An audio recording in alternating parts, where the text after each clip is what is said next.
Isang maswerteng gabi po mga ka-STL. Narito na po ang resulta ng STL Isabela para sa araw na to, 2nd draw, December 16, 2024. Araw ng Lunes. Naway ang mga natayaan niyo pong mga numero kanina ay manalo nawa ngayong gabing ito, 7 PM.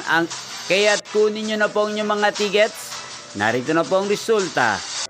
Ang mga numerong nanalo sa STL Isabela ngayong gabing ito, December 16, 2024, 7 PM. Second draw result, 21 at 1 in exact order. Sa lahat po ng tumaya kanina sa STL Isabela para second draw ng 21 at 1. Congrats po sa inyo. Panalo po kayo again, 21 at 1. At ngayong gabing ito sa STL Isabela, shoutout po natin si Ate Mimay.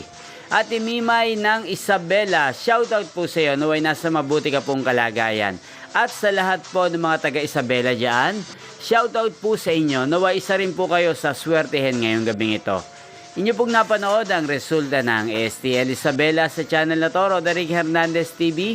Maraming salamat po sa patuloy nyo pong pagsuporta sa aking channel. Magkita-kita pong muli tayo bukas ng 1:00 ng hapon dito po sa channel na to. Thank you for watching.